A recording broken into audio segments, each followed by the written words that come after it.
The steel door slammed shut behind 400 recruits, sealing them inside the live fire arena with Master Sergeant Daniel Briggs and a stranger he was about to destroy in front of everyone. "Step back, Master Sergeant. Now!" Her voice didn't shake. His did just slightly with the laugh he forced out. He reached for the panel anyway. She didn't move. She didn't blink. Somewhere behind that calm, steady stare was a secret that would end his career before sundown. He had no idea he was already losing. If you're watching this, drop your city in the comments. I want to see how far this story travels.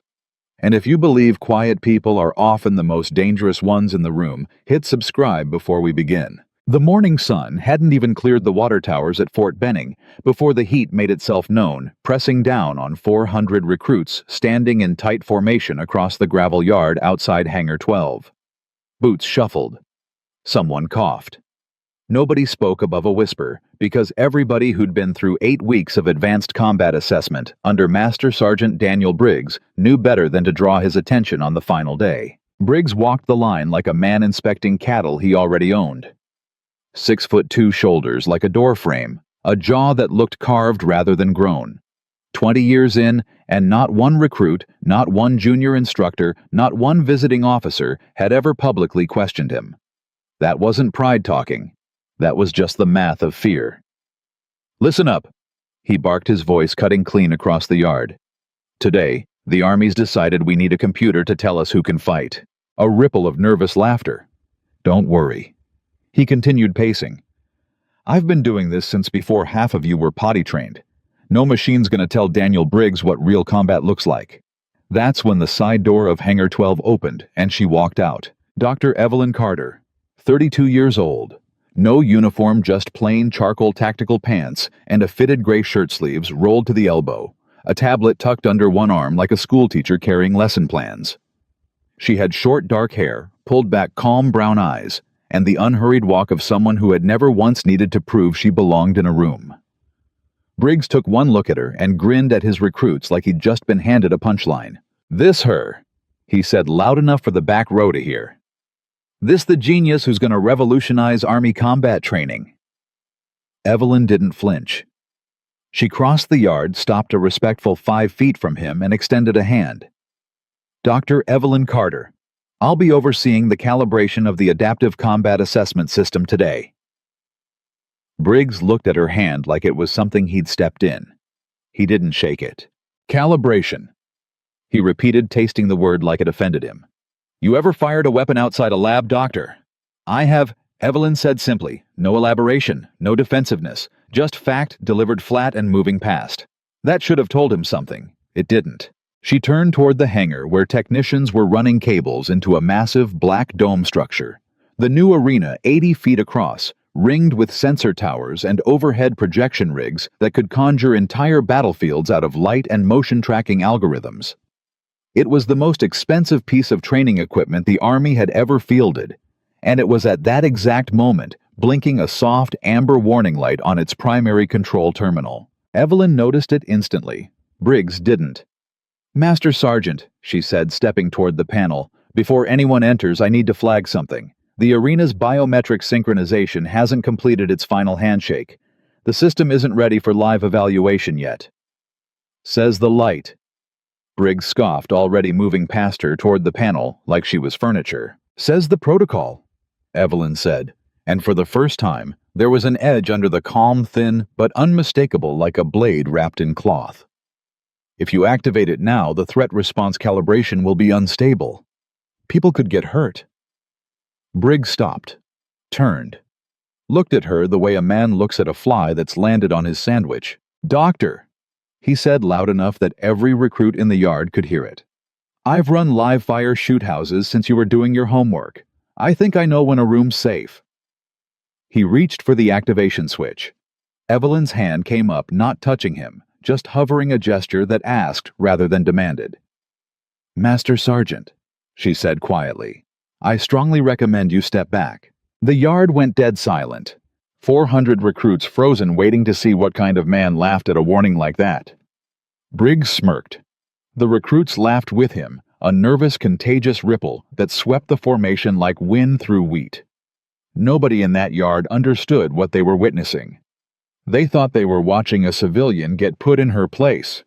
They had no idea they were watching the last 30 seconds of Daniel Briggs's career as he knew it. Because Evelyn Carter wasn't trying to protect a piece of machinery, she was trying to protect him.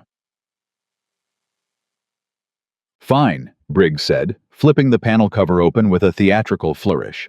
"Let's see what your fancy computer thinks about real soldiering." "I'd advise against noted and ignored," he said, and slammed the activation toggle. The dome's interior lights surged to life in a wash of cold blue, and the overhead projectors flickered, stuttered, then steadied. A low hum vibrated through the gravel under everyone's boots. Evelyn's jaw tightened, the only crack in her composure all morning, as she watched the readout scroll past, warning indicators that Briggs hadn't even glanced at. "There," he said, spreading his arms to the recruits. "Still standing, still breathing. Imagine that." More laughter. Briggs fed on it like oxygen, but something had shifted in Evelyn's posture. She wasn't embarrassed. She wasn't backing down. She was recalculating the way a chess player does when the opponent makes a move they didn't expect, except instead of panic, her face settled into something colder, something more patient. "Since you're so confident," she said, raising her voice just enough to carry, "let's make this useful. The Army didn't send this system here to be ignored, Master Sergeant. It sent it here to be tested. So test it. You in the arena. Full evaluation, live difficulty curve, real-time biometric tracking displayed for everyone to see." A murmur rolled through the recruits. This wasn't a complaint anymore. This was a dare. Briggs's grin widened, because as far as he was concerned, she'd just handed him exactly what he wanted to stage.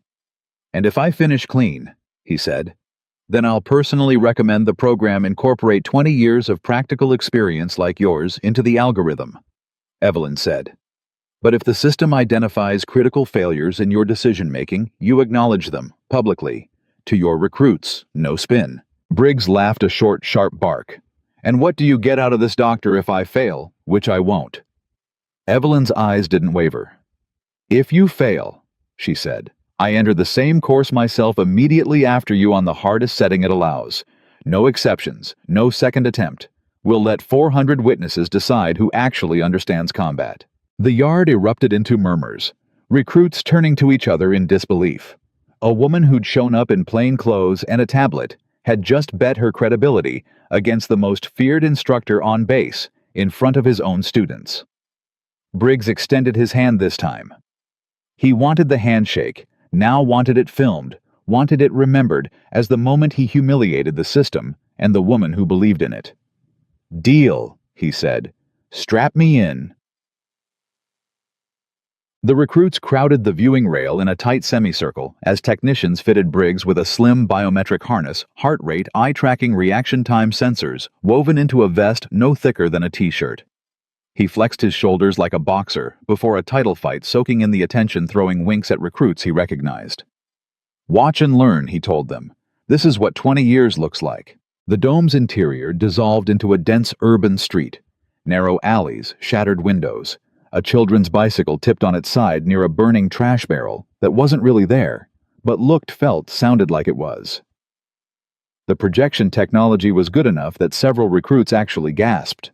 Briggs moved in fast and aggressive, clearing the first corner with textbook violence of action, putting 2 rounds of simulated fire into the first hostile silhouette that popped from a doorway. The crowd cheered. He grinned without looking back, already moving to the second threat. Evelyn watched a different screen entirely. The biometric overlay, scrolling numbers most of the recruits couldn't interpret.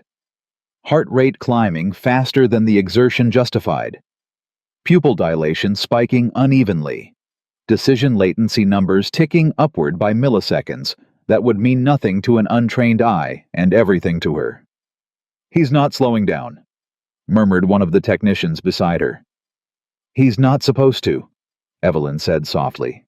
Yet, in the arena, Briggs cleared a second hostile, then a third, moving with the explosive confidence of a man who'd done this 1,000 times in real life, and several thousand more in his own head since. The recruits were chanting his name now, a low, rolling rhythm that bounced off the hangar walls. Then the system adapted. A scenario branch. Nobody outside the development team had ever seen, Triggered automatically, a civilian figure stepped from a side alley exactly as a hostile silhouette emerged from a rooftop angle.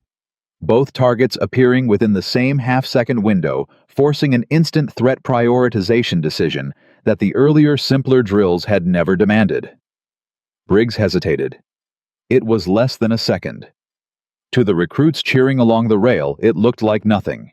To Evelyn's screen, it was the first crack. His shot went to the wrong target.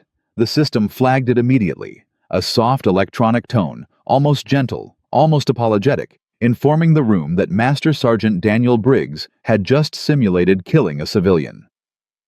The cheering stuttered. Recruits exchanged glances. "Equipment slow," Briggs barked, already moving forward, jaw tight. Now the first flicker of something other than swagger flashing across his face. "Lag in the projection. Nothing to do with—" "Continue when ready," Evelyn said evenly, not rising to the bait, not gloating, simply neutral as a referee. He continued. He had to. 400 recruits were watching, and stopping now would have meant something worse than a mistake. It would have meant doubt. The scenario escalated. Multiple threats, layered terrain, a building interior that shifted floor plans mid-clear to test adaptive thinking rather than memorized choreography. Briggs adjusted, recalibrated, pushed through with raw physical aggression that had carried him through 2 decades of training exercises designed by instructors who thought exactly like he did. But this system wasn't designed by someone who thought like him. It was designed by someone who'd spent years studying what happened inside a soldier's mind in the 7th, 8th, 9th second of chaos, long after adrenaline burned away the training and left only instinct, bias, and fatigue. And Evelyn Carter knew exactly where those instincts cracked. "Tunnel vision," she murmured to the technician beside her, watching his eye-tracking data narrow into a tight, predictable cone. He's locking onto centerline threats and missing peripheral movement. On cue in the arena, a flanking hostile silhouette emerged from Briggs's blind quadrant. He didn't see it until the system's overhead speaker delivered a sharp, simulated gunshot crack, followed by the cold mechanical tone recruits had already learned to dread. Simulated casualty, Master Sergeant Briggs. The hangar went utterly silent. Briggs stood frozen mid-stride, chest-heaving sweat soaking through his collar, staring at the projection wall like it had personally betrayed him. "Reset," he snapped. "Run it again." "That's not how live evaluation works, Master Sergeant," Evelyn said, not unkindly, but without any give in her voice either. "The system doesn't offer second attempts. Neither does combat." The recruits who'd been chanting his name minutes earlier now stood in absolute stillness, the kind of silence that comes when people watch a myth take its first visible crack. Briggs ripped the harness off his shoulders, breathing hard eyes scanning the crowd like he was searching for anyone to blame. "This thing's broken," he said louder now, turning to Evelyn. "It's miscalibrated. It's not measuring real combat skill. It's measuring some academic fantasy of... It's measuring decision-making under uncertainty." Evelyn cut in calm, as still water, which is the actual skill that keeps people alive past the first 30 seconds of a real engagement. Strength gets you into a fight, Master Sergeant. Judgment gets you out of one. A few recruits in the back row exchanged glances. Not mockery this time, something closer to recognition. Briggs's hands clenched at his sides. "You think you can do better," he said, voice low, now dangerous. "I think," Evelyn said, "you agreed to a deal in front of 400 witnesses, and I intend to honor my side of it whether you honor yours or not." He didn't answer right away. He just stared at her, breathing hard, the gears behind his eyes visibly turning, searching for an exit that didn't exist because he'd built this trap himself, brick by arrogant brick, in front of every single recruit he'd ever need to command again. Finally he laughed. It wasn't his earlier laugh. It was thinner, forced, the sound of a man trying to convince a room he wasn't rattled when everyone could see otherwise. "Fine," he said. "Run the full evaluation on her. Highest setting. Let's see this so-called expert eat the same mistakes she's so quick to point out in me." "I will," Evelyn said. "But Master Sergeant, there's still time for you to reconsider how you frame this to your recruits. Mistakes under pressure aren't shameful. They're data.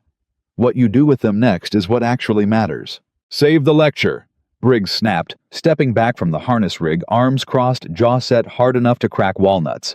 Just get in there. A technician moved to fit Evelyn with her own biometric harness, and for the first time that morning, the entire hangar held its breath collectively.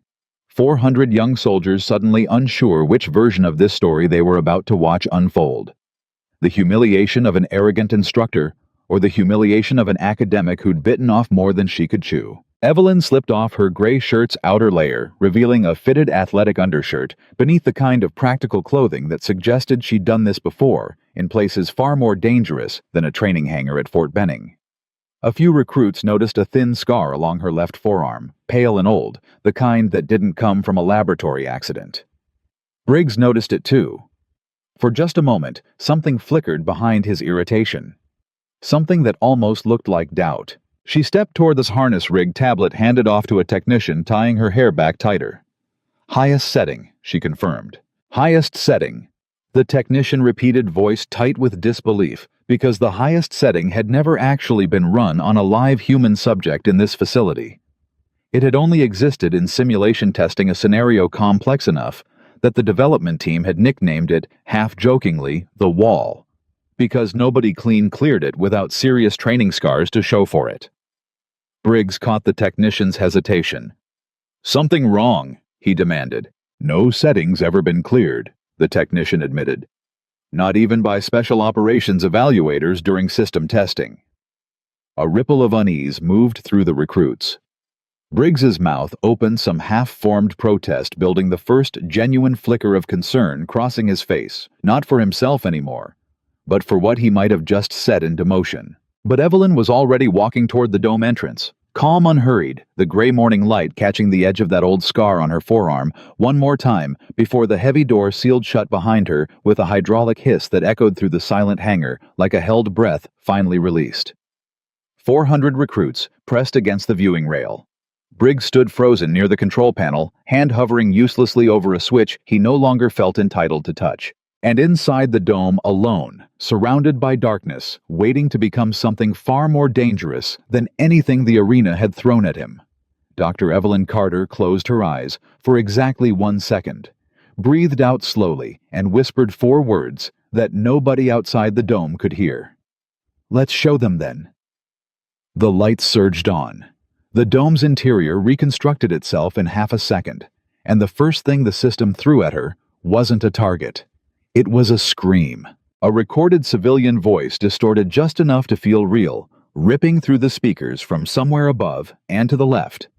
And Evelyn's head snapped toward it instantly, her body already dropping into a crouch before her mind had even finished processing the sound. Her pulse spiked. The biometric harness caught it and sent the numbers scrolling across the monitor outside where Briggs stood, watching with his arms crossed and his jaw working like he was chewing on something bitter. There, he muttered to the recruit nearest him. Heart rate's already through the roof, same as anybody else. But the technician beside him frowned at a different number. Her decision latency hasn't moved, he said quietly. Heart rate's up. Reaction time isn't. Briggs didn't answer that. Inside the dome, Evelyn moved. Not fast, not aggressive. She moved like someone reading a sentence she'd already memorized, like the chaos around her had a grammar, and she'd spent years learning to parse it. A hostile silhouette broke from cover, 30 feet ahead, weapon rising, and she was already shifting laterally before the system had fully rendered the threat's outline, putting herself behind a low concrete barrier that hadn't existed 2 seconds earlier. How does she know where the cover's going to generate? A recruit whispered. She doesn't. Another answered, eyes wide. She's reading the pattern. Look, she's not reacting to the threats. She's reacting to where the threats are about to be. That distinction would have meant nothing to most of the 400 recruits pressed against the rail 20 minutes earlier. It meant everything now, because they were watching something Briggs had never once demonstrated in 8 weeks of training: anticipation instead of aggression, patience instead of force. She cleared the first 3 hostiles without firing a single unnecessary round. The system escalated the way it always did, the way Briggs himself had felt it escalate 20 minutes earlier when his own evaluation had started cracking apart in real time. A civilian figure emerged from a side corridor at the exact same half-second. A flanking hostile dropped from an elevated platform, the same dual-threat branch that had cost Briggs his first simulated casualty. Evelyn didn't hesitate. She put herself bodily between the civilian projection and the hostile's angle, absorbing the simulated line of fire rather than risk the wrong target, then pivoted and neutralized the actual threat in the same fluid motion. The system's tone confirmed it, a half-second later, clean resolution 0 civilian exposure. Briggs's arms tightened across his chest. "Lucky," he said under his breath. "That's not luck," the technician said, almost to himself, scrolling back through the telemetry. She predicted the branch before it rendered. Her movement initiated 400 milliseconds before the civilian asset even appeared on screen. "That's impossible," Briggs snapped. "Nobody anticipates a randomized branch. It's not randomized for her." Evelyn's voice came through the dome's speaker system, calm, almost amused, picking up on the argument outside even mid-scenario. "Nothing about combat is actually random, Master Sergeant. It only feels that way to people who haven't learned the rhythm yet." A few recruits along the rail actually laughed. Quiet, disbelieving laughter. The kind that comes from watching someone say the exact thing everyone else was thinking, but didn't have the nerve to say out loud. Briggs's face went rigid. Inside the arena, the scenario shifted again faster. This time, the environment dissolving from urban alley into a multi-level structure, with collapsing floor sections and electronic interference that scrambled half the overhead lighting into stuttering strobes. This was the layer that had broken 2 of the 3 special operations evaluators during closed system testing, the layer where the simulation stopped testing reaction and started testing composure. Evelyn's heart rate climbed on the monitor. Briggs watched it climb, and for the first time, something that wasn't quite hope flickered across his face. "There it is," he murmured. "Even she can't." The number plateaued. It didn't keep climbing.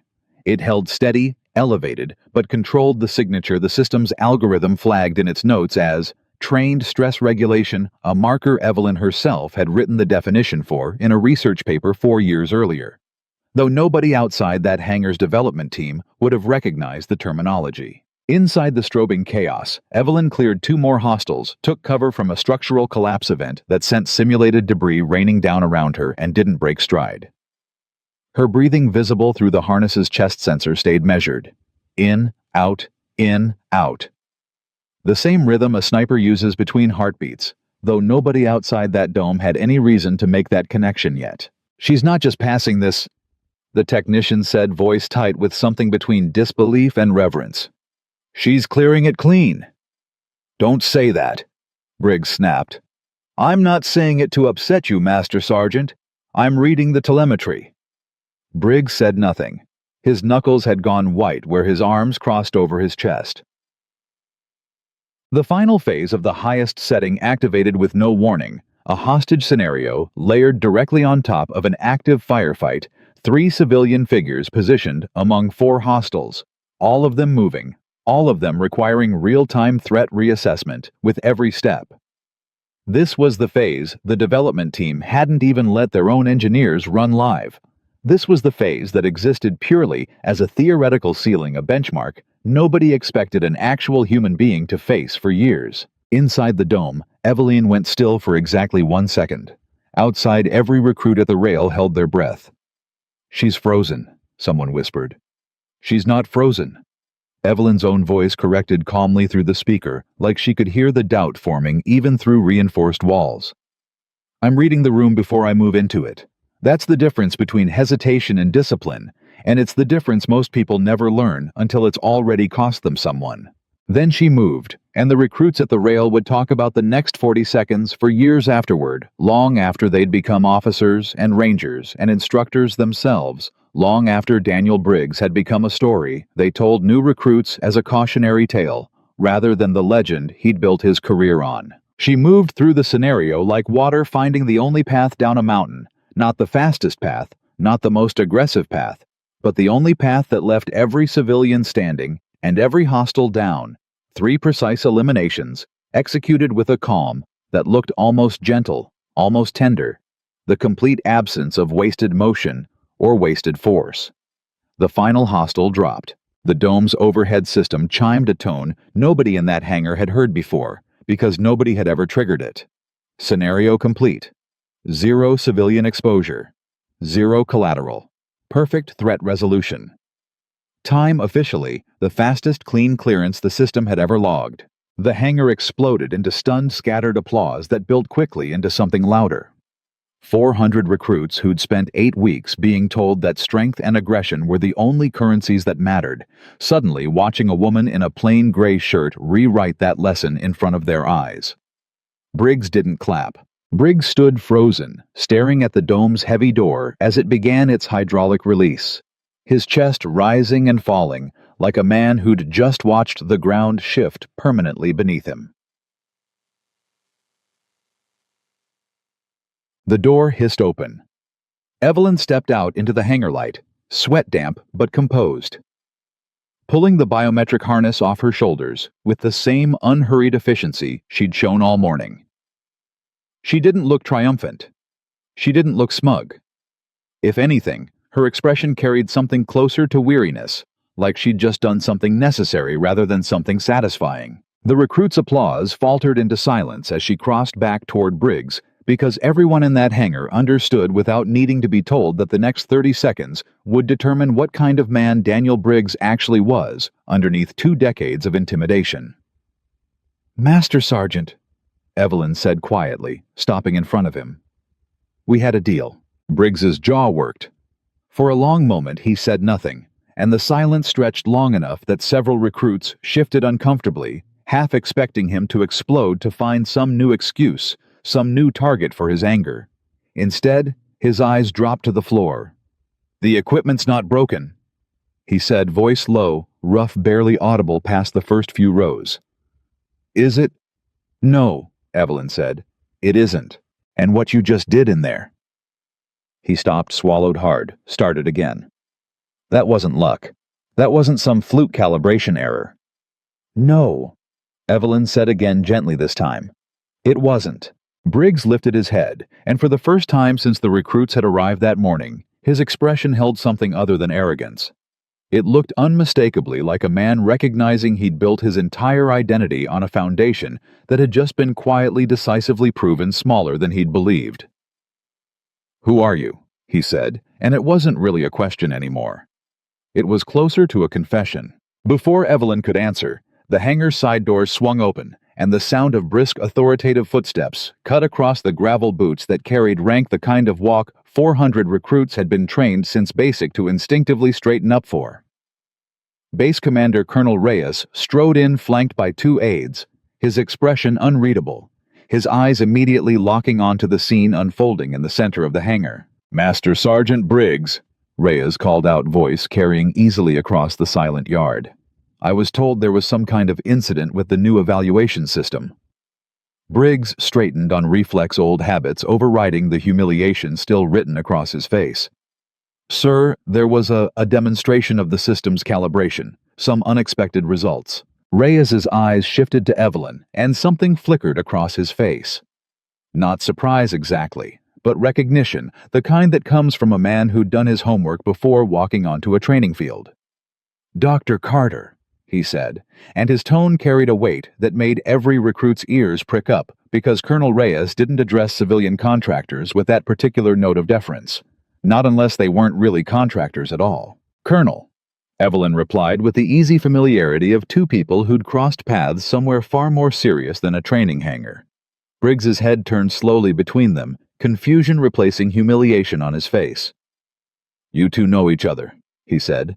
Reyes didn't answer immediately. Instead, he walked past Briggs, entirely stopping in front of Evelyn, extending a hand. She shook without hesitation. "It's been a long time," Reyes said quietly. "Last I heard, you'd gone fully into research. I didn't realize they'd sent you out for field calibration personally." "They didn't send me," Evelyn said. "I requested this base specifically."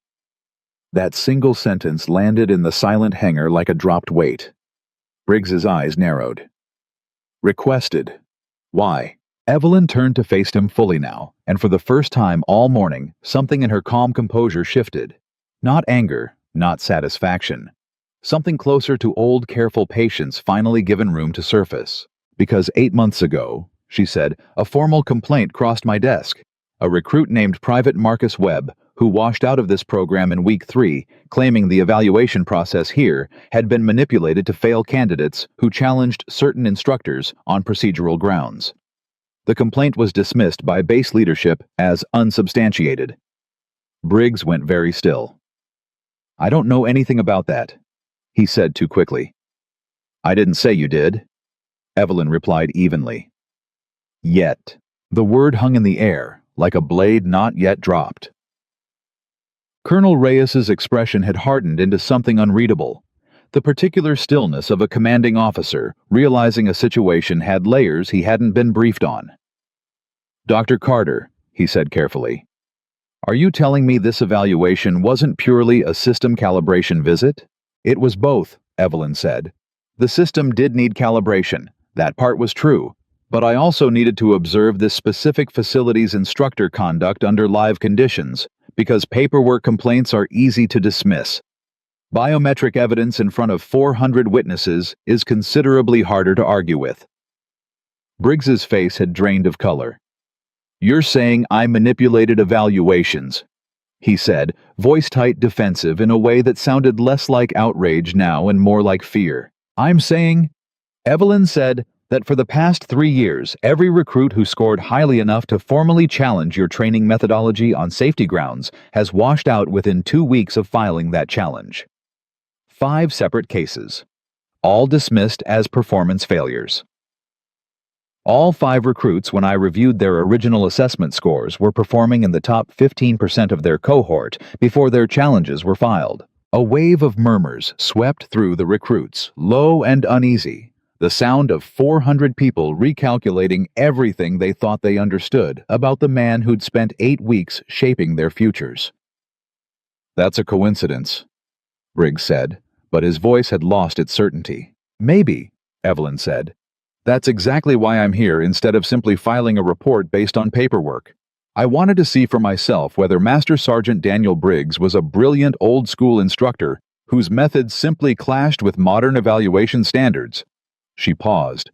"Or whether he was something else." Briggs's hands had curled into fists at his sides, not in aggression now, but in something closer to desperation, the posture of a man watching the floor disappear beneath him, one board at a time. "And which is it?" he said quietly. "Doctor?" Evelyn studied him for a long moment before answering, and when she finally spoke, her voice had softened just slightly. Not with sympathy exactly, but with something that suggested she hadn't enjoyed a single second of what she'd just done. "I don't know yet," she said honestly. "What I do know is that the system you mocked this morning just proved in front of 400 witnesses that your decision-making under pressure has measurable documented blind spots. Tunnel vision, delayed threat reassessment, a pattern of prioritizing aggressive resolution over situational accuracy." She let that settle before continuing. "Those same blind spots," she said, "are exactly the kind of thing a struggling recruit might point out in a formal evaluation challenge, and exactly the kind of thing an instructor protecting his own reputation might feel motivated to bury." The hangar had gone so quiet that the hum of the dome's cooling systems was the loudest sound in the building. Colonel Reyes turned to one of his aides. "Pull every evaluation file connected to Master Sergeant Briggs's training cohorts going back 4 years. I want them on my desk by 1700. "Sir," Briggs started. "I think there's been some kind of—" "That wasn't a discussion, Master Sergeant," Reyes said, and his voice carried the particular finality that ended arguments before they began. "It was an order." "Oh." The recruits were dismissed shortly after filing out of the hangar in tight murmuring clusters, the atmosphere among them entirely transformed from the eager, nervous energy of the morning. Whatever they'd expected from the final day of advanced combat assessment, it hadn't been this, a legend cracking open in real time, revealing something far more complicated underneath. But not every recruit left. One young soldier lingered near the rail after the others had cleared out, Hands shoved into his pockets, eyes fixed on Evelyn, with an expression caught somewhere between hope and disbelief. He looked barely 20, the kind of young that still carried baby fat in the jaw, despite the buzz cut and the uniform. Evelyn noticed him immediately. "You're not in this cohort," she said. It wasn't a question. "No, ma'am," the recruit said, voice unsteady. "I washed out 3 months ago, week 3. I work mess hall duty now, but I heard there might be an evaluation happening today and I—" He stopped, swallowed hard, started over. "My name's Marcus Webb," he said. "I think you might already know that." Evelyn's expression didn't change, but something behind her eyes sharpened with focused attention. "I do," she said quietly. "I read your complaint, Private Webb." Every word of it. Marcus's hands were visibly shaking now. The careful composure of a young man who'd spent months convincing himself nobody believed him, finally cracking under the weight of being heard. "They told me I was making excuses," he said, voice breaking slightly. "They told me I failed because I wasn't cut out for it. But I scored top of my class on every written evaluation. I asked Master Sergeant Briggs why the live fire scoring rubric kept changing between attempts, and 2 days later, I was failed out on a technicality nobody could explain to me." Briggs, still standing near the control panel where Reyes's aides hadn't yet escorted him away, went rigid. "That's not what happened," he said sharply. "Then explain what did happen," Evelyn said, turning to face him fully, her voice calm but utterly unyielding now. "Because Private Webb's complaint includes a time-stamped training log showing his pass rate exceeded the minimum threshold 3 separate times before his sudden disqualification. I'd very much like to hear your version, Master Sergeant. On record." Briggs opened his mouth. Nothing came out. Colonel Reyes, who'd been listening silently from several feet away, stepped forward, now his expression grim. "Master Sergeant," he said, "you'll have every opportunity to explain yourself during the formal review. I'd suggest you start preparing that explanation now, because Dr. Carter's report, combined with today's live evaluation results, is going to carry considerably more weight than any explanation you offer after the fact." What none of them knew yet, not Briggs, not the recruits filing out across the gravel yard, not even Colonel Reyes standing rigid with barely contained anger, was that Marcus Webb's complaint had been only the first thread Evelyn pulled. Hidden in the base's training archive, buried under routine administrative paperwork, nobody had bothered cross-referencing in years, sat a pattern that went considerably deeper than one frustrated instructor protecting his ego. Because while Daniel Briggs had genuinely arrogantly believed himself untouchable, he wasn't the only person at Fort Benning who'd benefited from recruits quietly disappearing from advanced cohorts the moment they got too close to asking the wrong questions. And somewhere inside that same chain of command, someone with considerably more rank than a master sergeant had been making sure those questions never got far enough to matter. Evelyn Carter hadn't come to Fort Benning just to calibrate a piece of equipment. She'd come because Marcus Webb's complaint wasn't an isolated incident. It was a loose thread, and she'd spent 8 months pulling on it one careful, patient tug at a time, until this morning when Daniel Briggs's pride had finally handed her the one thing she'd needed most, a reason in full view of 400 witnesses to start pulling harder. By the time Evelyn made it back to the small office, the base had assigned her a windowless room in the administrative building with nothing but a desk, a terminal, and a stack of files she'd requested weeks earlier. Marcus Webb was waiting for her outside the door, still in his mess hall uniform, hands jammed in his pockets, like he didn't trust them not to shake. "I know I'm not supposed to be here," he said before she could speak. I needed to say thank you. Nobody's believed me in 3 months." "Don't thank me yet," Evelyn said, unlocking the door. "Believing you and proving it are 2 different problems, and I've only solved the first one." She waved him inside, and he hesitated at the threshold like a man unused to being invited anywhere. "Sit," she said, dropping into the chair behind the desk and pulling the first folder from the stack. "Tell me again in your own words what happened the week before your disqualification. Not the complaint. The complaint's already filed. I want what you didn't put in writing." Marcus sat slowly, hands flat on his knees. "There was another instructor," he said. "Not Briggs. He only showed up twice, both times right before my scores got flagged. Older guy. Never wore a name tape I could read. Briggs treated him different than anybody else on staff, like he outranked him by a mile, even though I never saw insignia. Evelyn's pen stopped moving. Describe him. Gray hair cut short, walked with a limp left leg, and he had this... Marcus hesitated, searching for the word. This way of talking to Briggs, where Briggs would just go quiet. I never saw Master Sergeant Briggs go quiet for anybody. Until him. Evelyn set the pen down entirely. Private Webb, she said carefully. Did you ever see this man's face clearly enough that you'd recognize him in a photograph? Yes, ma'am, I think so. She pulled a second folder from beneath the stack, one she'd kept separate from the rest, and slid 3 photographs across the desk without a word. Marcus looked at the first, shook his head. The second, shook his head again. His finger landed on the third, before she'd even finished sliding it fully into view. That's him, he said. That's the guy. Evelyn looked down at the photograph for a long moment, and something in her expression hardened into a stillness that hadn't been there a second earlier. That's Lieutenant Colonel Harold Vance, she said quietly. Deputy Director of Base Training Operations, Briggs's direct superior. The next 48 hours moved fast enough that Evelyn barely slept, and what little rest she did get was interrupted twice by encrypted calls from her research division back in Washington, confirming what she'd already begun to suspect, that Marcus Webb's case wasn't isolated, and that the pattern she'd been quietly mapping for 8 months had a name attached to it now. Vance.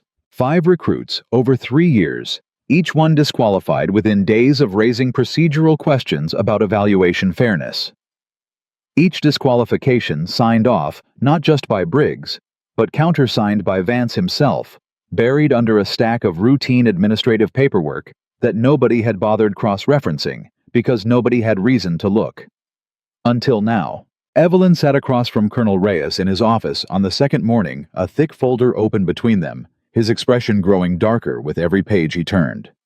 You're telling me my Deputy Director of Training Operations has been systematically removing recruits who challenge instructor conduct, Reyes said, voice tight with controlled fury, and using Briggs as the mechanism to do it. I'm telling you, the evidence strongly suggests that, Evelyn said.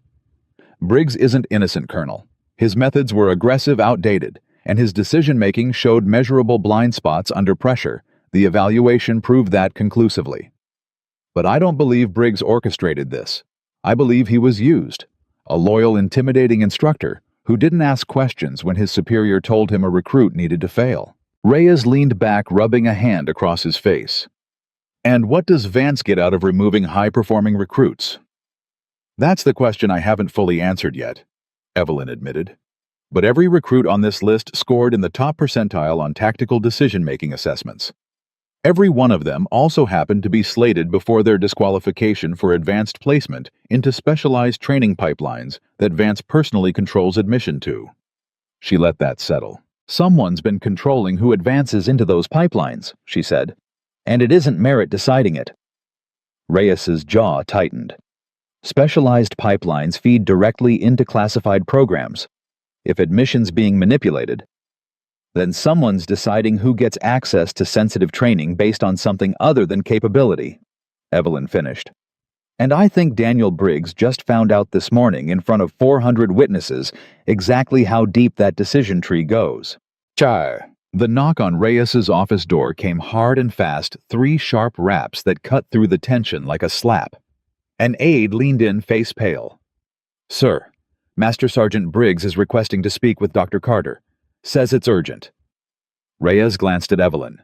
She nodded once. Briggs entered moments later, and the man who walked through that door bore almost no resemblance to the swaggering instructor who'd mocked Evelyn in front of 400 recruits 2 days earlier. His shoulders were tight, his eyes red-rimmed from what looked like a sleepless night, his hands restless at his sides like he didn't know what to do with them anymore. I pulled my own training files last night, he said without preamble, voice rough. Every recruit I ever disqualified going back 4 years. I wanted to prove this whole thing was a misunderstanding. He set a thin stack of papers on Reyes's desk. It wasn't a misunderstanding, he said. 5 names. All of them flagged for disqualification with paperwork I signed, but never actually wrote. Vance's office sent me the disqualification justification already drafted every single time. All I had to do was countersign. His voice cracked slightly on the last word. I told myself I was trusting the chain of command, he said. I told myself if Vance flagged a recruit as unsuitable, there must have been something in their file I wasn't seeing. I never once asked to see the file myself. Evelyn watched him carefully, searching his face for the performance she'd half expected, the practiced contrition of a man trying to save his own career. She didn't find it. What she found instead looked like genuine corrosive shame. Why didn't you ask? She said quietly. Not as an accusation, Master Sergeant. I want to understand.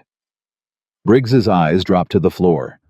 Because Vance made it clear early on that questioning him wasn't good for a career, he said. And because some part of me liked being the instructor, nobody questioned. It made the doubt easier to ignore. He looked up, and his eyes, for the first time since Evelyn had met him, held something that looked almost like pleading. I want to help fix this, he said. Whatever this turns out to be, tell me what you need. Reyes and Evelyn exchanged a glance. We need Vance to believe nothing's changed, Evelyn said slowly. We need him to believe his system is still working exactly the way it has for 3 years. Which means, Master Sergeant, we need you to keep acting exactly like the man he thinks he controls. Briggs's jaw tightened, but he nodded once hard. Tell me what to do. Meg. The plan came together over the following week, built carefully around the one advantage they now possessed. Vance had no idea Briggs had turned. No idea Marcus Webb had identified him. No idea the quiet civilian researcher he'd likely dismissed as a minor inconvenience had spent 8 months building a case that now had teeth. Evelyn requested through official channels a follow-up evaluation cycle for the next incoming cohort, framing it as routine system calibration data collection. Buried within that request, invisible to anyone not looking for it, sat a second evaluation track designed specifically to flag any recruit whose disqualification paperwork originated from Vance's office before the recruit had even completed initial assessment. If Vance tried his pattern again, the system would catch the disqualification order before it could be executed. He's going to try it soon, Briggs said during one of the late-night planning sessions, the three of them hunched over files in Evelyn's small office. There's a recruit in the incoming cohort, Private Sarah Whitfield, who already scored top of her group in preliminary assessments. Vance flagged her file personally 2 days ago. Said she needed extra scrutiny. Evelyn's eyes sharpened. Extra scrutiny meaning the same thing it's meant for the last 5 recruits on that list, Briggs said grimly. He's setting up her disqualification already before she's even had a fair shot. Then we let him try, Evelyn said. And this time, we're watching. The next live fire evaluation cycle ran 3 days later, and Evelyn made certain Vance had no reason to suspect anything unusual attending in her official capacity as system calibration lead, polite and unremarkable.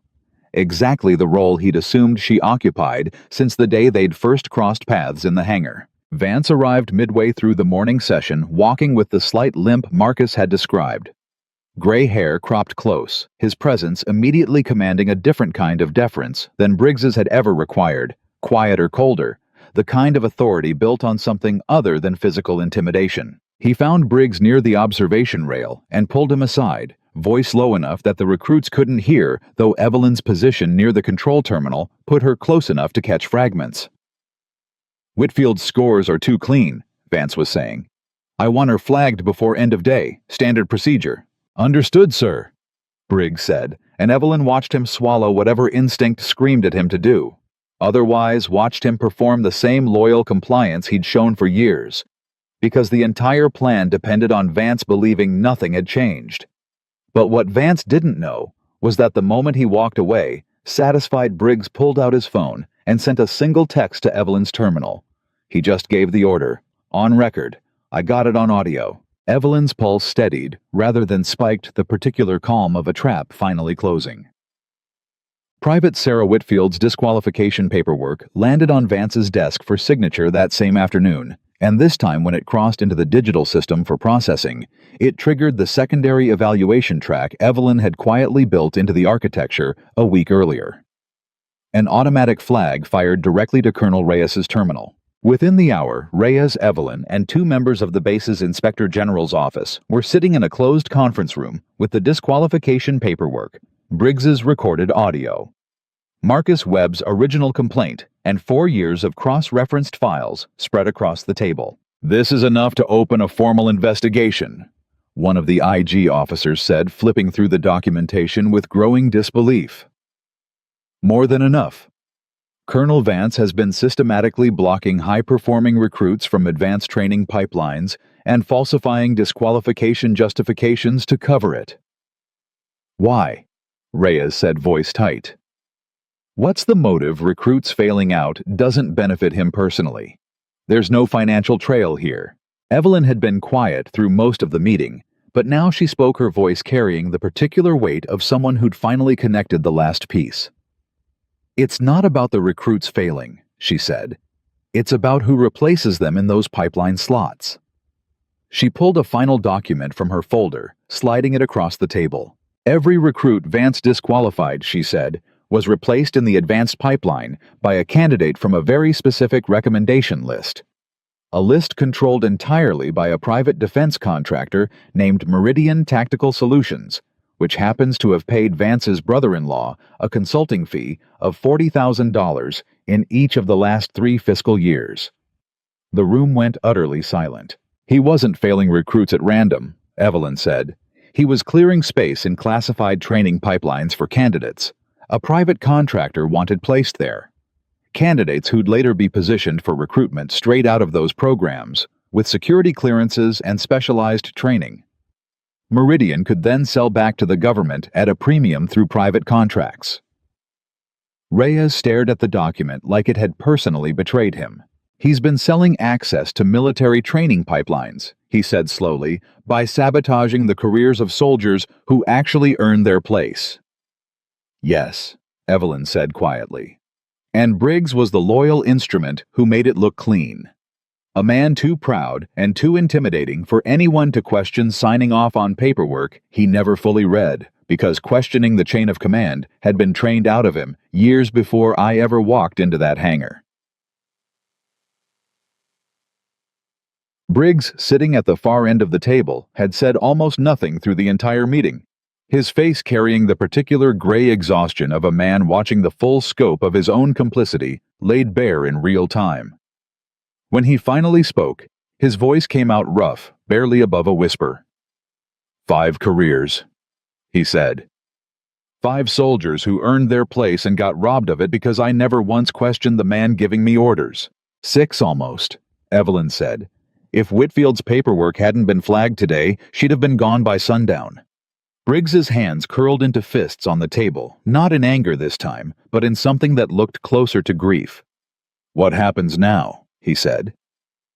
Reyes's expression had hardened into the particular stillness of a commanding officer preparing to do something irreversible. "Now," he said, "we arrest Lieutenant Colonel Harold Vance for falsification of military records, obstruction of fair evaluation processes, and conspiracy with a private contractor to manipulate classified training pipeline access. And Master Sergeant Briggs." He paused, looking directly at Briggs, his expression unreadable. "You're going to testify to everything you just told this room, on record, under oath. Because the only way those 5 recruits ever get their records corrected, the only way Sarah Whitfield ever gets the fair shot she earned, is if the man who signed their disqualification paperwork tells the truth about why he signed it." Briggs held his gaze for a long moment, and something settled behind his eyes. Not relief exactly, but the particular steadiness of a man finally choosing the harder, honest path after years of taking the easier, loyal one. "Yes, sir," he said. "Whatever it takes." That evening, as the base settled into the quiet aftermath of an investigation that would take weeks to fully unravel, Evelyn found Marcus Webb waiting outside the administrative building again, hands in his pockets, the same nervous posture he'd carried since the day they'd met. "I heard," he said, "about Vance, about everything." "You should have heard it from me first," Evelyn said. "I'm sorry that took this long." "Don't be," Marcus said. "I waited 3 months for somebody to believe me. A few extra days didn't matter once I knew somebody finally did."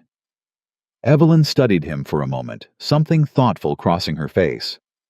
Your scores were strong. Private web, she said. Strong enough that I'd like to personally request your reinstatement into the advanced cohort, effective immediately, with your original evaluation standing restored to the record. Marcus's breath caught. You can do that. I can recommend it, Evelyn said. And given everything currently landing on Colonel Reyes's desk, I don't think he's in a position to say no.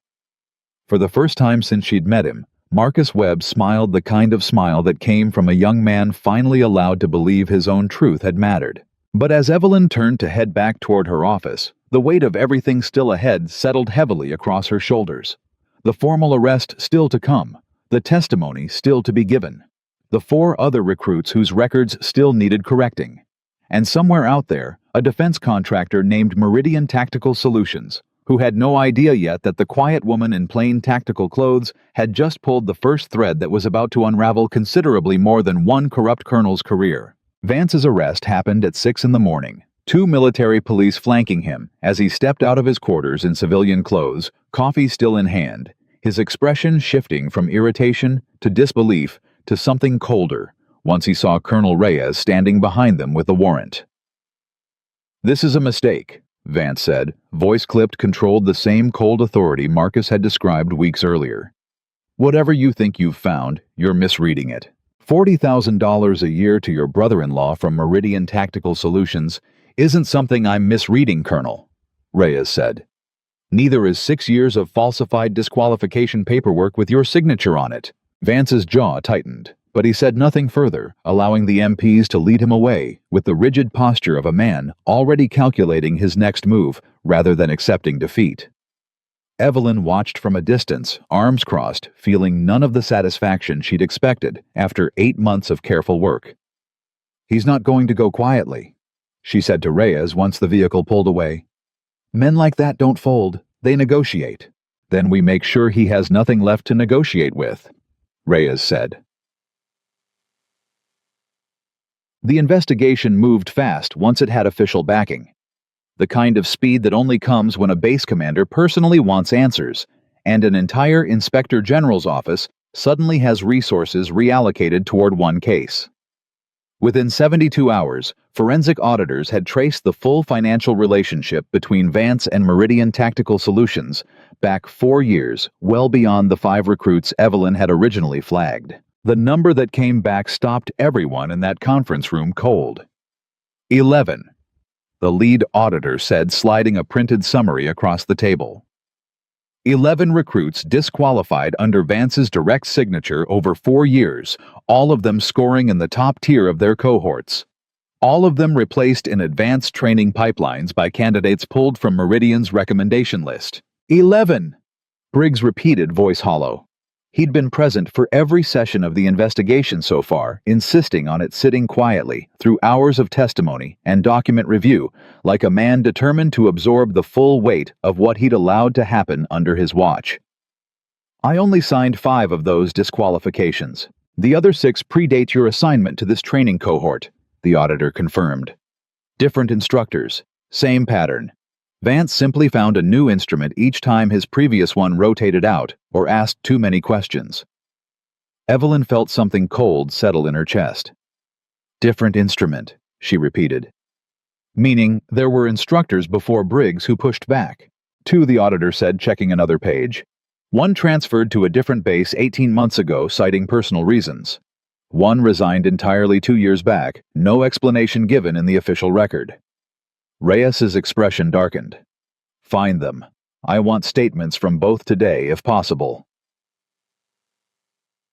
The first instructor, now stationed at Fort Hood, agreed to a video call within hours, his face appearing on the conference room screen, with the particular wariness of a man who'd spent 2 years trying to forget something he'd never fully explained to anyone. Staff Sergeant Daniels, Reyes said. Thank you for making time. I figured someone would eventually call, Daniels said, voice flat. Took longer than I expected. We're investigating irregularities connected to Lieutenant Colonel Vance's training pipeline assignments, Evelyn said carefully. Specifically, disqualification paperwork that may not have reflected actual recruit performance. Daniels's jaw tightened on screen. You mean the recruits he told me to fail? The room went quiet. Tell us, Evelyn said. Daniels exhaled slowly, like a man finally setting down something he'd carried too long. There was a private named Okafor. Best tactical mind I trained in 6 years at that post. Vance came to me personally, told me Okafor needed to be reassessed, said there were concerns about his psychological fitness that hadn't made it into his file yet, told me to find a reason. Did you? Reyes asked. I refused, Daniels said. Told him I wasn't going to manufacture a failure for a recruit who'd earned his place fair and square. 2 weeks later, I got transferred to Fort Hood. No explanation, just orders. And Okafor? Evelyn asked, though she already suspected the answer. Disqualified anyway, Daniels said bitterly. Different instructor signed it after I left. I always wondered if my transfer and his disqualification were connected. Guess now I know. Evelyn made a note, hand steady, despite the anger building quietly beneath her composure. Do you know where Private Okafor is now? Last I heard, he'd left the Army entirely, Daniels said. Couldn't get back into any advanced program after that disqualification followed him. Real shame. Kid had instincts you can't teach. The second instructor proved harder to locate. Records showed he'd resigned without forwarding address-severed contact with the Army entirely, the kind of clean disappearance that suggested either deep disillusionment or deep fear. It took Evelyn 3 days and a network of contacts built over a decade of research work to finally track him down, a man named Thomas Reyes Calloway.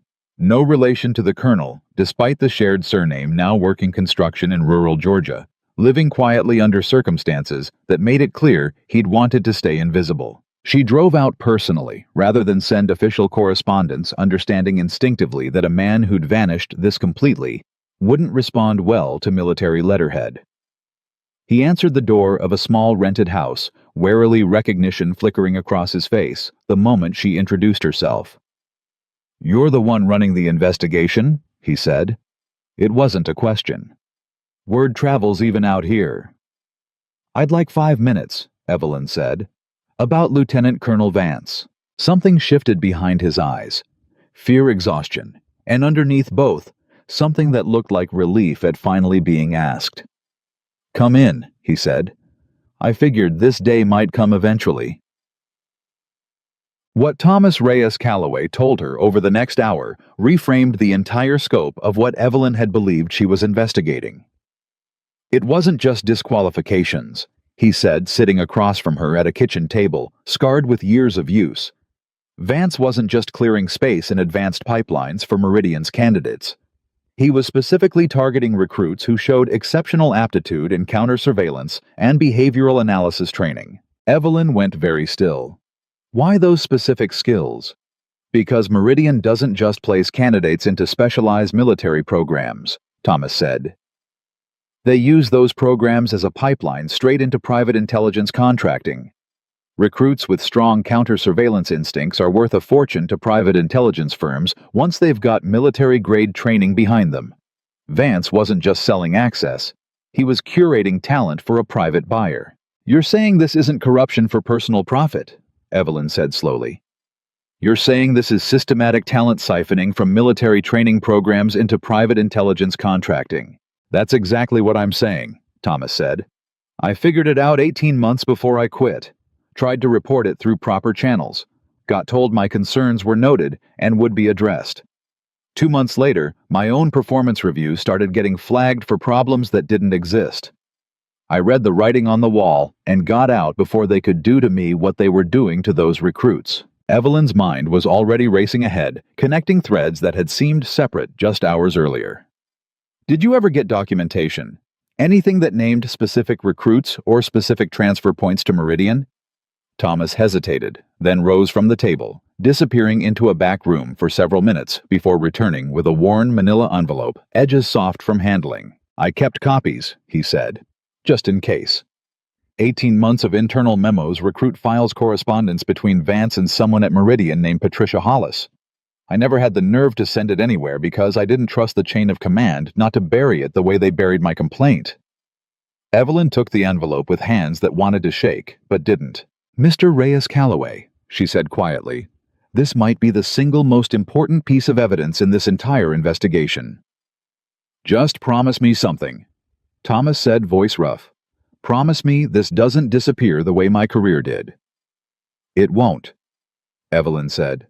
"I give you my word." Back at Fort Benning, the contents of that envelope detonated through the investigation like a controlled explosion, each document peeling back another layer of an operation considerably larger and more calculated than anyone had initially understood. Patricia Hollis, identified in the correspondence as Meridian Tactical Solutions' Director of Talent Acquisition, had been communicating directly with Vance for nearly 6 years. The emails carefully worded to avoid explicit admission of wrongdoing, but unmistakable in their implication once read in full context. Need 3 candidates from current cohort with strong SIGINT aptitude. Usual arrangement applies. Confirmed receipt of Okafor's file. Strong fit for our Q3 placement. Compensation processed per standard terms. Whitfield showing early promise. Recommend early intervention before she advances too far into protected evaluation tracks. That last message, dated just 2 weeks before Evelyn's arrival at Fort Benning, made the room go silent when Reyes read it aloud. "They were tracking Whitfield before I ever requested this evaluation cycle," Evelyn said, voice tight. This wasn't reactive. Vance had already flagged her months in advance. "Which means," one of the IG officers said grimly, "Meridian's been operating with enough inside access to monitor recruit performance in real time, well before official evaluation cycles even conclude." Reyes set the printout down, his expression carrying the particular fury of a commanding officer, realizing the scope of betrayal extended far beyond a single corrupt subordinate. "This isn't just Vance anymore," he said. "Someone inside this base has been feeding Meridian real-time performance data. Vance couldn't have known about Whitfield's trajectory 2 weeks ago without an active source still embedded in our evaluation systems." The room absorbed that revelation slowly, the weight of it settling over everyone present. "We have a second mole," Evelyn said quietly. "Someone still active, someone who doesn't know we've found Vance's records yet." "Yeah." Briggs, who'd been sitting quietly through the revelation, suddenly straightened, something clicking behind his eyes. "Sergeant Holloway," he said. Every head in the room turned toward him. "Who's Sergeant Holloway?" Reyes asked. "Administrative liaison for the evaluation database," Briggs said, voice tight with dawning realization. "He's the one who processes the raw performance data before it gets compiled into official reports. He'd have access to recruit trajectories well before any formal evaluation cycle concludes." "And you suspect him because—" Evelyn pressed. Briggs's jaw worked.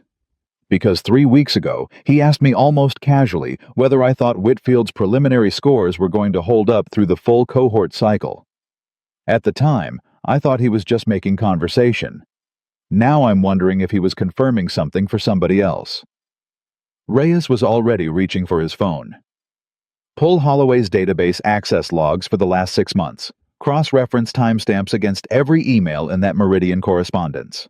The results came back within the hour, and they confirmed Briggs's instinct with brutal clarity. Holloway's login credentials had accessed Whitfield's preliminary performance data exactly 4 hours before Vance's email to Patricia Hollis flagging her for early intervention.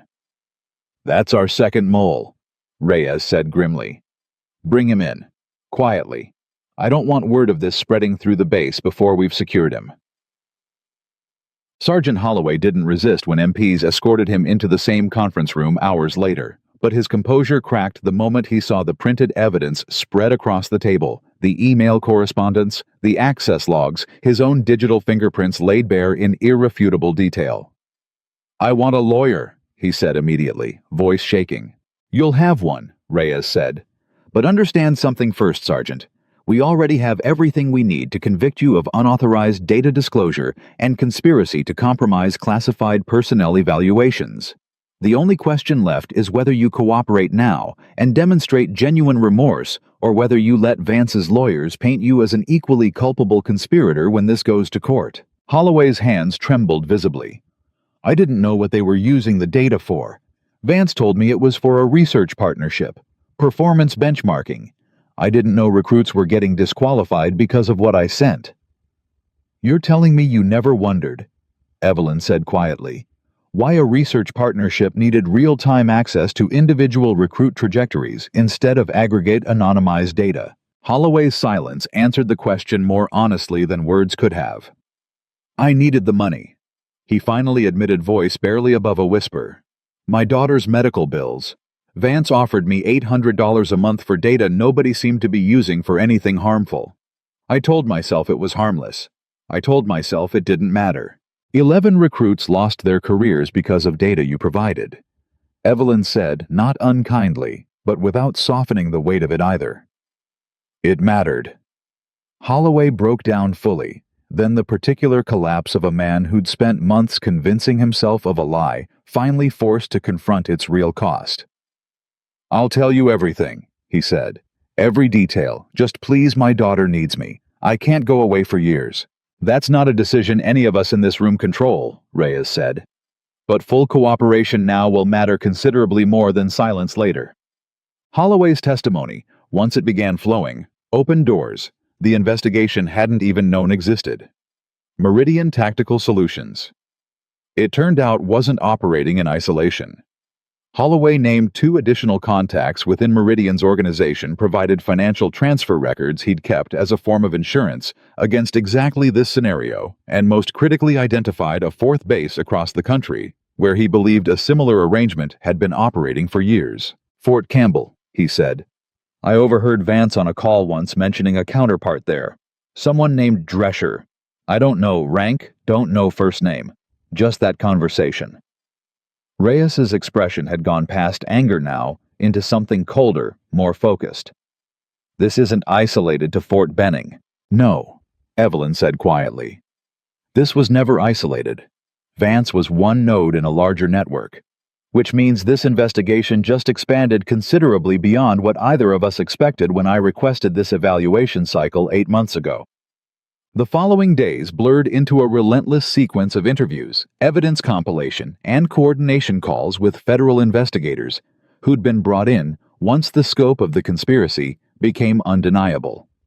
Patricia Hollis was arrested at Meridian's corporate offices, the company's headquarters, raided under federal warrant executives scrambling to distance themselves from a scandal threatening to unravel a defense contracting relationship worth tens of millions annually. Through it all, Briggs remained present, testifying repeatedly, answering every question, with a thoroughness that seemed almost like penance, as though every honest answer was a small repayment toward the 11 careers his signature had helped destroy. Late one evening, as the investigation team finally cleared the conference room after another exhausting session, Briggs lingered, finding Evelyn alone, gathering files into her bag. Can I ask you something? He said. Go ahead. Why didn't you just expose me that first day? He said. You had the biometric data. You could have humiliated me completely, made an example out of me in front of everyone, and walked away with your reputation intact. Instead, you gave me a chance to prove I could actually face what I'd done. Evelyn considered the question carefully before answering. Because humiliating you would have felt satisfying, she said. But it wouldn't have fixed anything. 11 recruits still would have lost their careers. Vance still would have been operating freely. The only thing that actually mattered was finding the truth. And truth doesn't usually come from people who feel cornered with nothing left to lose. It comes from people who still believe they have something worth saving. Briggs absorbed that silently for a long moment. Did I have something worth saving? He asked quietly. Or did you just need a useful instrument the same way Vance did? The question landed with unexpected weight, and Evelyn set her bag down, giving him the full attention the moment deserved. Master Sergeant, she said, Vance used you because he counted on you never asking questions. I gave you a choice because I believed underneath 20 years of arrogance, there was still a soldier who actually cared about doing this job honestly.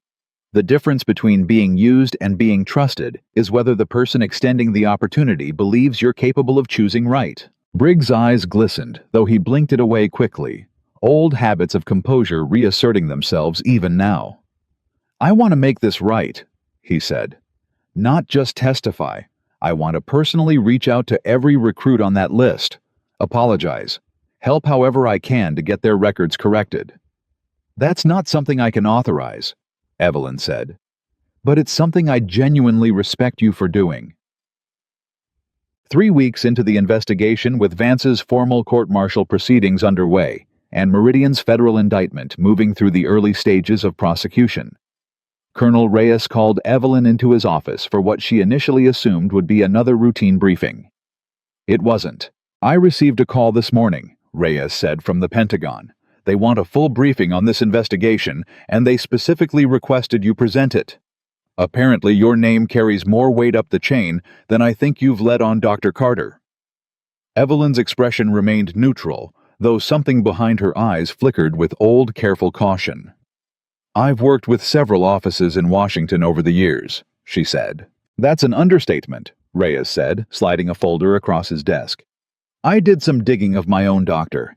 Your file's heavily redacted, but what isn't redacted is impressive enough. Battlefield behavioral analyst attached to 3 separate special operations deployments. Lead author on the foundational research behind the entire adaptive combat assessment program we used to expose this conspiracy.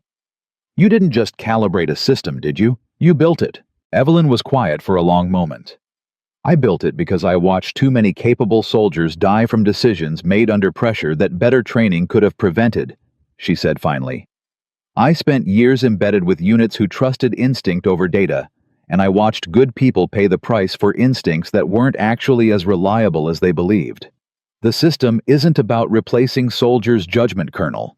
It's about giving them better tools to sharpen it. Reyes studied her for a long moment, something like genuine respect settling into his expression. The recruits in that hangar 3 weeks ago, he said, they had no idea they were watching the architect of modern combat doctrine walk into her own evaluation system. No, Evelyn agreed quietly. They just saw a quiet woman in plain clothes who refused to back down from a man twice her size and 20 years more experienced. Sometimes that's the only introduction that actually matters. Gitchad. The Pentagon briefing, conducted via secure video conference 2 days later, ran nearly 3 hours. Evelyn walking a room of senior officials through 8 months of investigation with the same measured precision she'd brought to every conversation since the day she'd first stepped into that hangar. When she finished, the silence that followed carried the particular weight of people recalculating the scope of a problem they'd assumed was contained to a single corrupt officer. How many bases, one official finally asked, do you believe are potentially compromised by this same arrangement? Based on Sergeant Holloway's testimony regarding Fort Campbell and the scale of resources Meridian appears to have invested in this operation, Evelyn said, I'd estimate a minimum of 4 to 6 installations nationwide. I recommend an immediate coordinated audit of training pipeline assignments at every base with active specialized program placements over the last 5 years. That's an enormous undertaking, another official said. So is rebuilding trust in a military training system that's been quietly selling its most talented soldiers to private contractors for 6 years. Evelyn replied evenly. I don't think the scale of the problem should determine whether we're willing to solve it. The silence that followed stretched long enough that Reyes, watching from beside her, felt something close to pride settle into his chest, the recognition of watching someone refuse to let bureaucratic discomfort soften an urgent truth. Finally, the senior official on the call nodded slowly. Dr. Carter, he said, I'd like to formally request you lead the expanded investigation task force. Full authority, full resources, direct reporting line to this office. Evelyn glanced briefly toward Reyes before answering, and something unspoken passed between them, an acknowledgement that the quiet woman who'd walked into Fort Benning 8 months ago, carrying nothing but a tablet and a careful plan, had just been handed authority that would reshape military training oversight for years to come. I'll need Master Sergeant Daniel Briggs assigned to my team, she said, as a training conduct liaison. Several officials exchanged surprised glances. The instructor whose negligence partially enabled this conspiracy, one of them said carefully. The instructor whose testimony, once he chose honesty over self-preservation, became the single most critical piece of evidence in unraveling this entire network. Evelyn corrected. I don't believe in discarding people the moment they prove capable of genuine accountability. I believe in giving them away to make it count, Chep. When Evelyn relayed the offer to Briggs later that evening, finding him in the now familiar conference room, reviewing files long after everyone else had gone home, he sat in stunned silence for a long moment before responding. "You want me on your task force?" he said slowly. "After everything, I want someone on my task force who understands from painful personal experience exactly how a good instructor can be manipulated into becoming an unwitting instrument of corruption," Evelyn said. "That understanding is worth more than any clean record, Master Sergeant. You'll be helping identify warning signs at other bases that I frankly might miss because I've never lived inside the chain of command the way you have." Briggs's hands resting on the table curled slightly, the particular gesture of a man absorbing something he hadn't allowed himself to hope for. "I won't let you down," he said quietly. "I know," Evelyn said, "because this time you're not following orders blindly. You're choosing this with full understanding of what it costs to get it wrong." Outside the conference room window, the base had gone quiet for the night, the kind of stillness that settles after weeks of upheaval, the first fragile breath before everything that came next. But neither of them yet knew that somewhere across the country at Fort Campbell, a man named Drescher had just received a warning from a contact inside the Pentagon's communications office, a warning that gave him exactly 6 hours to destroy every piece of evidence connecting him to a conspiracy that was about to become considerably larger than anyone in that conference room currently understood. 2 years after the conspiracy that began in a Fort Benning hangar had finally closed its last case file, a different kind of message arrived on Evelyn Carter's secure terminal, one that didn't come through official channels and didn't carry any classification markings at all. It was a personal email sent from an address she didn't recognize, the subject line reading simply, "I think you should see this." She almost deleted it on instinct, the reflexive caution of someone who'd spent a career filtering out noise from Signal. But something about the timestamp made her pause, sent at 3 in the morning, the particular hour, when people only write to strangers if something's eating at them badly enough to keep them awake. She opened it. "Dr. Carter, my name is Captain Lana Ruiz. I don't know if you'll remember this, but 4 years ago, you reviewed a complaint filed by a recruit at Fort Riley named David Okonkwo. The complaint was dismissed at the time as unsubstantiated. I was the investigating officer who closed that case. I've thought about it every year since. I think I got it wrong. I think I want to reopen it, but I don't know how to do that without risking my own career the way you risked yours. I don't know if you remember the name. I don't know if this even reaches you. But I didn't know who else to ask." Evelyn sat very still in her office for a long moment, the quiet hum of her computer, the only sound in the room, before she pulled up her own archived case files and searched the name. David Okonkwo. The file came back instantly, and something cold settled in her stomach as she read it, because the pattern staring back at her from 4 years earlier was unmistakable. A high-performing recruit, a sudden disqualification paperwork signed off by an instructor with vague, unsubstantiated language about fit concerns that never specified what those concerns actually were.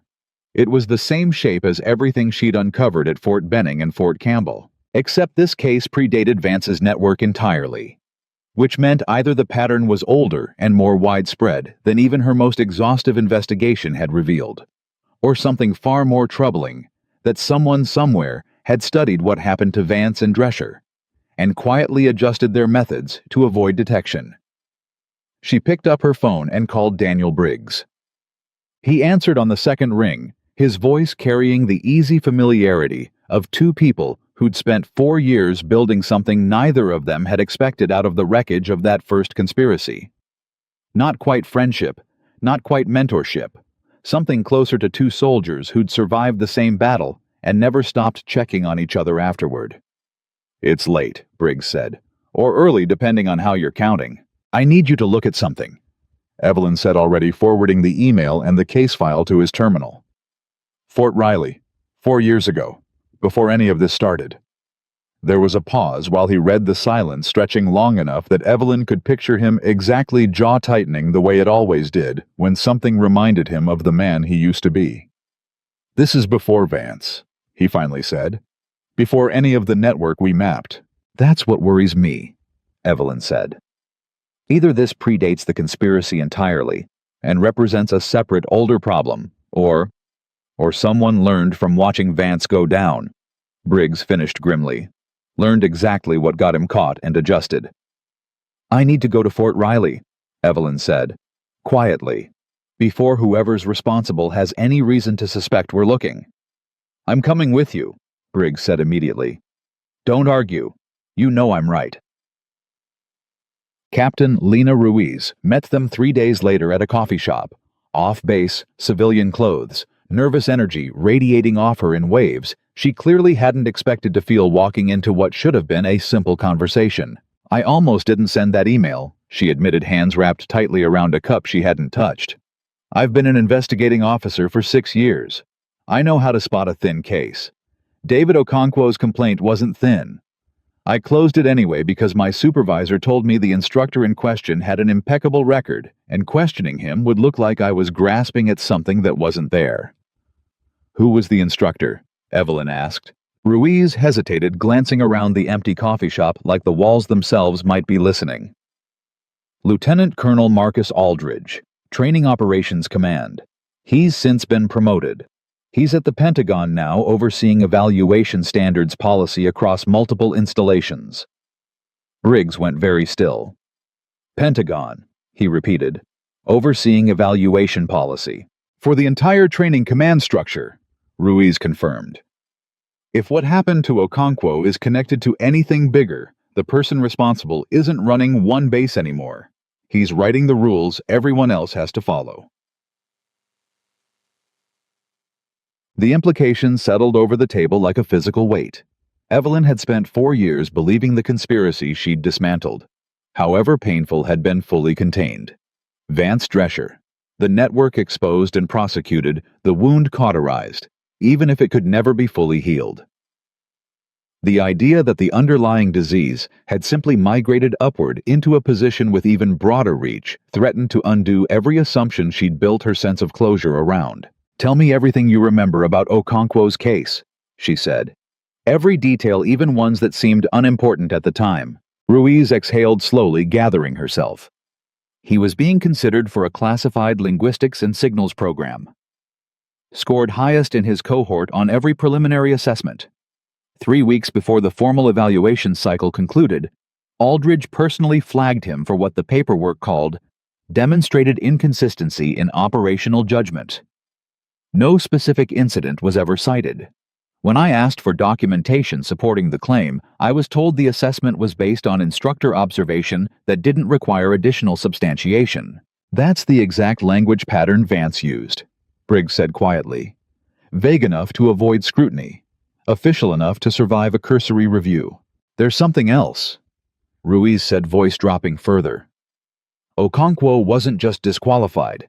Within 2 months, he was honorably discharged, entirely citing a psychological evaluation that flagged him as unsuitable for continued service. I never saw that evaluation. I requested it twice. Both times, I was told it was sealed under medical privacy protections. Evelyn's pulse quickened, the particular sharpening of focus that came when scattered pieces suddenly aligned into a clearer, more dangerous shape. A sealed psychological evaluation that conveniently ends a high-performing soldier's career without leaving evidence anyone can challenge, she said slowly. That's not the same playbook as Vance. That's a more sophisticated version of it. They located David Okonkwo within a week, now working as a high school physics teacher in Topeka, the kind of quiet civilian life that suggested a man who'd buried something he'd never fully made peace with. He agreed to meet them wary, but willing, the same cautious hope Marcus Webb had carried years earlier. I figured nobody would ever look into this again, he said, sitting across from them in his small, tidy living room, photographs of former students lining the walls, instead of any trace of his military service. I tried for 2 years to get answers. Eventually, I had to stop for my own sake. Tell us what you remember about the psychological evaluation, Evelyn said gently. Okonkwo's jaw tightened. I never took one, he said. That's the part nobody believed me about. I was told I'd completed a mandatory evaluation, told the results disqualified me from continued service. but I never sat for any evaluation. I have no memory of it because it never happened." Evelyn felt something cold and certain settle into place. "They fabricated the entire document," she said quietly. "That's what I tried to tell people," Okonkwo said, voice cracking slightly with old, exhausted frustration. "Nobody believed a private's word against an official military record. Why would they?" "Because the official record was a lie," Briggs said, leaning forward. "And we're going to prove it." Done. Proving it required a different strategy than the one that had worked with Vance, because Aldridge operating at the Pentagon sat behind layers of institutional protection that a base-level investigation couldn't easily penetrate. Evelyn understood instinctively that a direct accusation without overwhelming and immediate evidence would simply trigger the same evidence destruction they'd barely outrun at Fort Campbell. "We need the actual fabricated document," she told Reyes during an emergency call that evening. "Not testimony about its existence. The physical or digital file itself with metadata proving it was created after Okonkwo's discharge, rather than before the way a legitimate evaluation would have been. That kind of record would be buried deep in medical archive systems," Reyes said. "Accessing it without raising flags requires authorization. I don't have any more, Evelyn. You're not on active task force status. Neither am I technically since the original investigation closed." "Then we need someone who is," Evelyn said. There was a pause on the line. "I might know someone," Reyes said slowly. "But it means looping in people considerably higher up than either of us is comfortable with considering who we're investigating." "I'm not interested in comfortable," Evelyn said. "I'm interested in making sure David Okonkwo isn't the only name on a list we haven't found yet." The contact Reyes provided turned out to be a 3-star general named Patricia Wren, Deputy Inspector General for the entire Department of Defense, a woman whose reputation for institutional integrity had been quietly building for 2 decades, without ever attracting the kind of public attention that made for easy targets. She listened to Evelyn's full briefing without interruption, her expression unreadable through the secure video call, the kind of stillness that made it impossible to predict whether she'd treat the allegation as credible or as career-ending overreach against a sitting Pentagon official. When Evelyn finished, General Wren was quiet for a long moment. "You understand what you're asking me to authorize," she finally said. "An investigation into a lieutenant colonel who currently sits on the very committee that oversees evaluation standards policy across the entire training command. If you're wrong, Dr. Carter, this ends both our careers and very possibly yours." "I understand exactly what I'm asking," Evelyn said. "I also understand that David Okonkwo never sat for a psychological evaluation that ended his career and someone created that document anyway, and used it to discharge a soldier whose only failure was scoring too high in a program someone wanted reserved for different candidates." General Wren studied her for a long moment through the screen. "I read the full report on Fort Benning and Fort Campbell," she said finally. 8 months ago, before either of those cases became public knowledge. I remember thinking at the time that whoever wrote that investigation had a level of thoroughness I rarely see in Pentagon-level reviews, let alone a single civilian researcher's independent work. "I had help," Evelyn said. "Master Sergeant Briggs sitting beside me right now included." General Wren's eyes shifted briefly to Briggs, something almost like respect crossing her face. "I'll authorize a quiet records pull," she said. "Medical archive access metadata verification full chain of custody documentation. If what you're describing is accurate, we'll have confirmation within 72 hours. But Dr. Carter," she paused, "if this leads where I think it might, you need to understand the institutional resistance you're about to face will be considerably more sophisticated than anything Vance or Drescher mounted. Aldridge didn't get to the Pentagon by being careless." "I'm aware," Evelyn said quietly. "That's exactly why I came to you, instead of trying to handle this alone." The 72 hours stretched into the longest wait of Evelyn's professional life each day, bringing fragments of confirmation that slowly, methodically built toward an undeniable conclusion. The metadata on Okonkwo's psychological evaluation confirmed it had been created and digitally signed 9 days after his official discharge date, a timeline impossible to reconcile with any legitimate evaluation process. But the deeper the forensic team dug, the more names surfaced, each one following the same precise pattern: high-performing recruits flagged for vague, unsubstantiated concerns, discharged under fabricated psychological evaluations that nobody had thought to verify, because nobody imagined an officer would falsify medical records rather than simple administrative paperwork. 17 names spanning 6 years, all traceable back to bases where Aldridge had held training oversight roles before his Pentagon promotion. When General Wren finally called with the full results, her voice carried a gravity that made Evelyn's chest tighten before a single word of confirmation arrived. "You were right," Wren said. "And it's worse than what you found before. Vance and Drescher were selling access to a private contractor for profit. Aldridge's pattern doesn't show any financial trail at all." "Then what's the motive?" Evelyn asked, though some quiet, uneasy part of her was already forming a theory she didn't want to be correct. "Every recruit on this list," Wren said, "shares a specific demographic and psychological profile. High emotional resilience under interrogation-style stress testing. Strong independent decision-making that resists groupthink.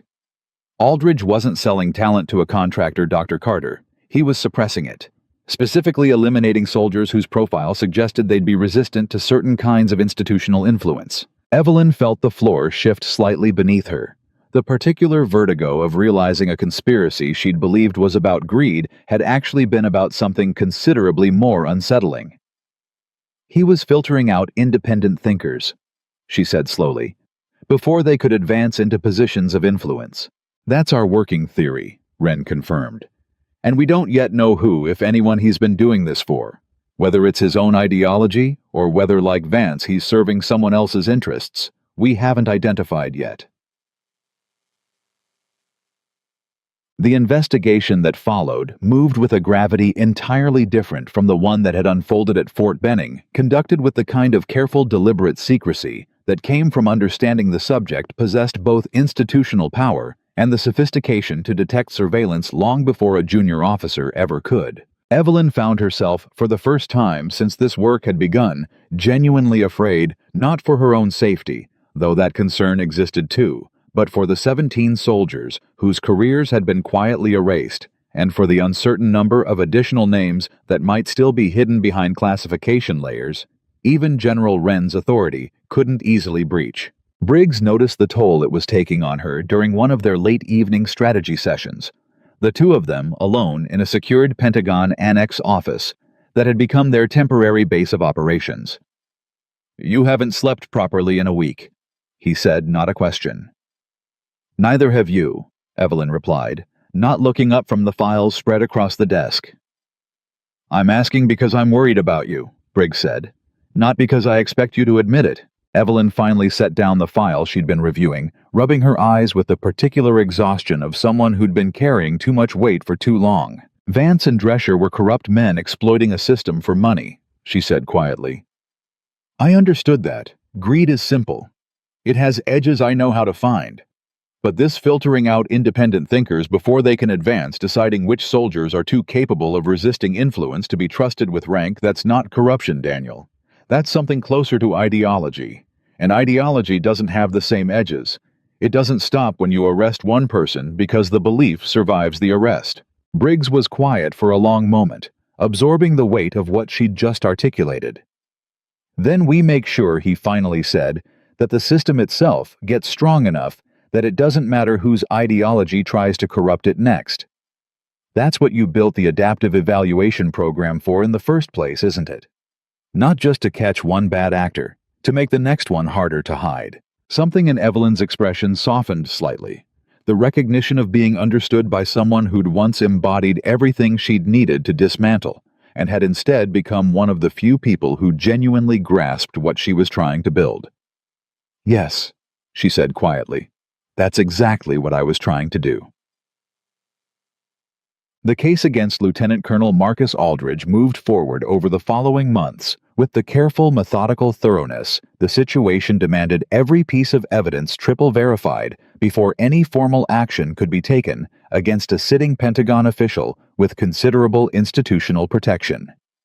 When the arrest finally came, it happened quietly without the dramatic confrontation that had marked Vance's downfall, a recognition that some battles required precision rather than spectacle. Aldridge, faced with overwhelming forensic evidence, proving systematic fabrication of medical records across 17 confirmed cases, eventually entered a plea agreement that avoided trial, but required full disclosure of his motivations and any additional names connected to the scheme. What he revealed in carefully worded testimony that General Wren shared with Evelyn under strict confidentiality confirmed her worst suspicion and offered simultaneously a measure of relief. He had acted alone. No larger ideological network. No external funding. Simply a man who had convinced himself over years of quiet conviction that certain soldiers possessed a dangerous independence of mind that made them unsuitable for advancement within an institution that, in his own twisted reasoning, required absolute predictability to function safely. It was in its own way more disturbing than Vance's greed had been. Not a conspiracy fed by money, but one fed by a single man's certainty that he alone understood what the military needed. Certainty strong enough to justify destroying 17 careers without a flicker of doubt. He never once expressed remorse. General Wren told Evelyn during their final case briefing. Not for any of the 17 soldiers. He genuinely believed until the moment of his arrest that he'd been protecting the institution rather than corrupting it. That's the part that should worry everyone, Evelyn said quietly. Vance knew he was doing something wrong. Aldridge convinced himself he was doing something right. The second kind of corruption is considerably harder to catch because the person committing it never shows the guilt that usually gives someone away. The 17 soldiers affected by Aldridge's scheme received the same record corrections, the same restored eligibility, the same formal acknowledgement that had defined the earlier resolution at Fort Benning. Though for several of them, including David Okonkwo, the years already lost couldn't simply be returned. Okonkwo, now settled into his teaching career, declined the offer of reinstatement when it finally came. "I built something good out of what was left," he told Evelyn during their final conversation, standing in his classroom after the last of his students had filed out for the day. "I don't think I want to go back and pretend those years didn't happen. But I'm glad the record's been corrected. I'm glad the next kid who scores too high doesn't get erased the way I did without anyone bothering to ask why. That's exactly what this was supposed to protect," Evelyn said. "Not just your record, the next person's chance to never need this kind of correction at all." Months later, after the Aldridge case had concluded and faded from the narrow circle of people authorized to know its full details, General Wren requested a final meeting with Evelyn. This time, not in a secure Pentagon annex, but in a quieter office that felt considerably less like a battlefield and more like a place where two tired people could finally exhale. "I want to propose something," Wren said. "A permanent oversight division built directly into the evaluation system you originally designed. Independent verification protocols that flag any disqualification or discharge pattern showing statistical irregularities before they can ever metastasize into something like Vance's network or Aldridge's filtering scheme." "You're describing exactly what I tried to build into the adaptive system from the beginning," Evelyn said. "I just never had the institutional backing to make the oversight layer mandatory across every installation." "You have it now," Wren said. "Full Pentagon authorization, permanent funding, and considerable political will given what we've uncovered over the past 2 years. I'd like you to lead it. Permanently, not as a temporary task force assignment." Evelyn sat with that offer for a long moment, feeling the particular weight of a career that had started with one quiet warning in a Fort Benning hangar, now arriving at a position to permanently reshape how the entire military protected its most capable soldiers from the very institutions meant to develop them. "I'll need Daniel Briggs," she said finally. "Permanently assigned, not on loan." Wren's mouth curved into something close to a smile. "I had a feeling you'd say that."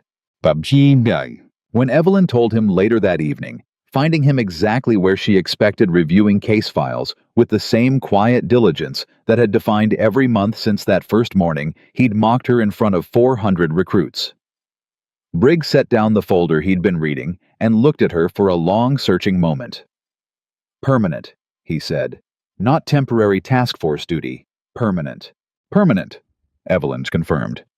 "Building something that outlasts both of us, designed specifically so the next Vance, the next Aldridge, gets caught before they can do 17 years of damage instead of after. Briggs was quiet for a moment, and when he finally spoke, his voice carried something that sounded almost like wonder, the particular disbelief of a man who'd once believed his career had ended in disgrace, now standing at the threshold of work that would matter considerably more than anything he'd done in the 2 decades before that fateful morning. "I spent 20 years believing strength was the loudest voice in the room," he said quietly. "You spent 30 seconds proving me wrong, and it took me years to understand you were right. I think I'd like to spend the rest of my career making sure nobody else needs that long to learn the same lesson." Evelyn extended her hand, the same gesture he'd refused to acknowledge that first morning in the gravel yard, when he'd looked at her outstretched palm like it was something beneath his attention. This time, he took it without hesitation. "Then let's get to work," she said. And somewhere across the country, in training facilities and command posts and quiet administrative offices, nobody ever paid attention to a system built from one woman's refusal to back down, began quietly, permanently reshaping what it meant to protect the people brave enough to serve, not through intimidation, not through unquestioned authority, but through the patient, unglamorous, absolutely essential work of making sure the truth always had a chance to surface, no matter how powerful the person trying to bury it happened to be. True strength, in the end, had never needed to announce itself. It only needed to remain standing long enough for everyone else to finally see it clearly.